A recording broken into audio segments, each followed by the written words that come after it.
কটা চিঙা চিলাবলৈ আয়োডিনৰ পৰিৱৰ্তে ব্যৱহাৰ কৰিলে বিষাক্ত এচিড। ঘটনাৰ স্থান মৰিগাঁও জিলাৰ দলংঘাট মডেল হস্পিটেল।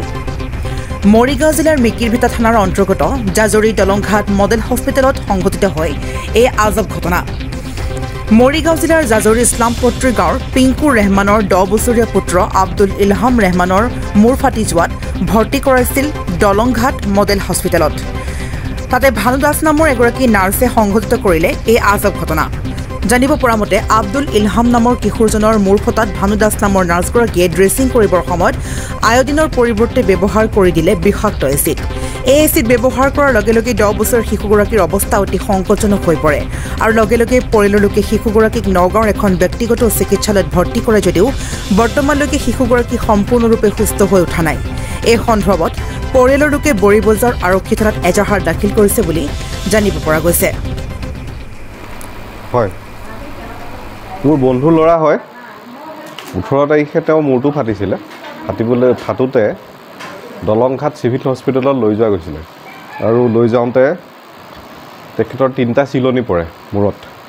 10 বছৰৰ বাচ্চা হয় আৰু কালি ড্ৰেছিঙৰ কাৰণে তেখেতসকলে লৈ গৈছিলে মানে আপোনাৰ ডক্টৰ তাত। লৈ যাওঁতে ড্ৰেছিং কৰোঁতে নাৰ্ছে য'ত নেকি আয়োডিন বা তেনেকুৱা প্ৰয়োগ হয় আপোনাৰ তাত এচিড আছিলে। মূৰত দিওঁতে 3টা জেগাত ঘাইল হৈছে।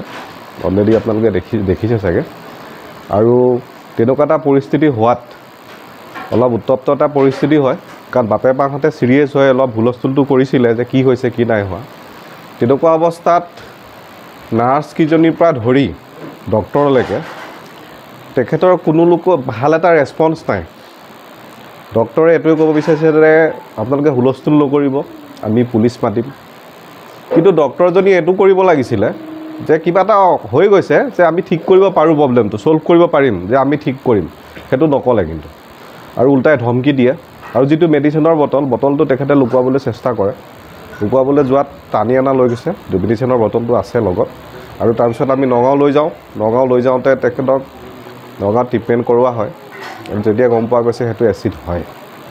আৰু এইটোৱে ক'ব বিচাৰোঁ মই যে আমাৰ যিখিনি মানুহ বৰ্তমান ধৰক আমাৰ যিটো হস্পিটেলখনৰ যিটো এলেকা, ইয়াত বিভিন্ন মানুহ আছে। হয়তো কিছুমান মানুহ এনেকুৱা মানুহ আছে যিখিনি মানুহে হয়তো নগাঁও হস্পিটেলে চিনি নাপায়। গতিকে তেনেকুৱা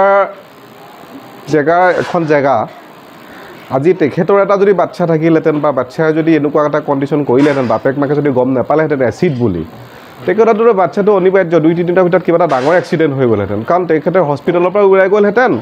আৰু বাচ্চা এটা যেতিয়া আমি ইনজেকশ্যন এটা দিয়ে বা মেডিচিন এটা খুৱাই বাপেক মাকে সদায় বুজাবলৈ চেষ্টা কৰে কান্দি লওঁ যে ভাল হ'ব ন। গতিকে এইটোৱে ক'ব বিচাৰোঁ, ইয়াত এটা উচিত বিচাৰ হ'ব লাগে।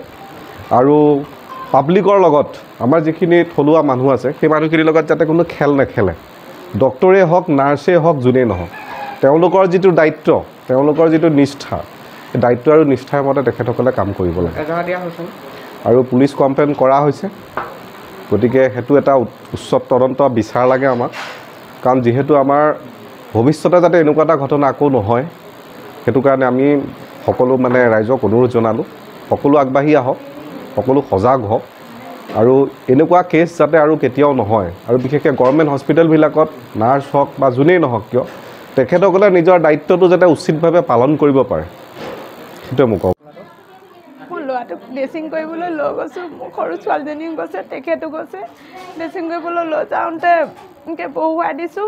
বটল এটা এনেকৈ ঢালি দিছে। ঢালি দিয়াত ল'ৰাটোৱে যেতিয়া একদম চটফট কটা চোৱাৰ নিচিনা চিঞৰিছে, মই এনেকৈ উনাখন দি অকণ মুচি দিছোঁ। বিয়পি আহিছে, তেখেতে ঢালি দিছে। বাইদেৱে ঢালি দিয়াৰ লগে মই যেতিয়া এনেকৈ কৈ দিছোঁ, দুবাৰমান ফুলি আহিছে, তেনে ক'লা হৈ গৈছে, জ্বলা নিচিনা জেগাডোখৰ। মই বোলো বাইদেউ এইটো ঔষধটো এনেকুৱা নহয়, কাৰণ জ্বলি গৈছে। মোক কৈছে তই বেছি জান। নহয় বাইদেউ, এইটো এচিড হ'ব, কাৰণ এচিডটোহে এনেকুৱা। বাপেকে তেনেকুৱাতে হাতত এক টোপালমান পেলাই চালে বাপেক একে চতিয়ান বতিয়ান কৰি ৰখিবলৈ পোৱা নাই নহয়। কৈছে হয়তো কি, মই বোলো এচিড এইপিনে যেতিয়া হুলস্থুল কৰিছে, কৈছে হুলস্থুল নকৰিব হেৰি আপোনালোকক এতিয়া ৰেষ্ট কৰিম, ইয়াত ক'ত হস্পিটেলত হুলস্থুল কৰা আইন পালে।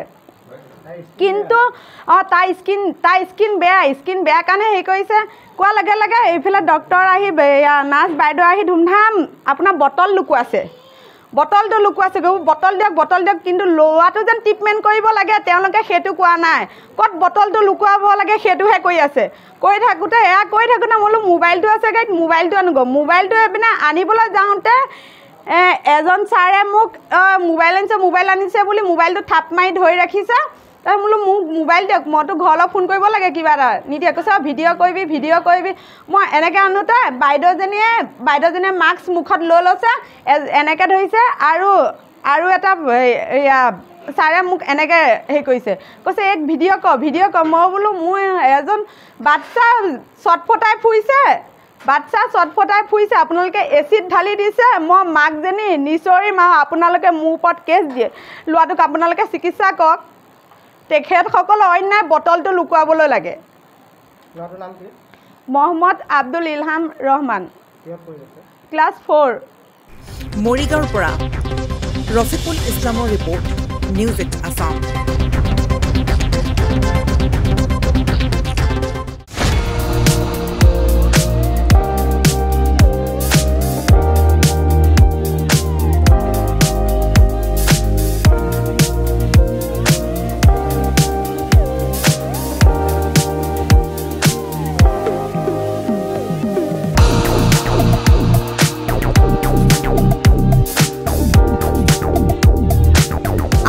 প্ৰয়োজন হৈ আছিল নেকি ফাৰ্নিচাৰ যিকোনো ধৰণৰ ফাৰ্নিচাৰেৰে ভৰপূৰ মোহিনী ফাৰ্নিচাৰ্ছ এণ্ড হোম ডেকাৰ য'ত আছে ইনষ্টলমেণ্টৰ সুবিধা লগতে পাব আকৰ্ষণীয় অফাৰ সোফা ডাইনিং টেবুল bed mattress wallpaper office furniture painting and home automation modular kitchen interior ডিজাইনকে ধৰি সকলোখিনি উপলব্ধ গতিকে দেৰি কিহৰ আজিয়ে যোগাযোগ কৰক 9678538081 অথবা 9085595514 নম্বৰত ঠিকনা VIP road magazine opposite royal palace বিভাগ ভৱন গুৱাহাটী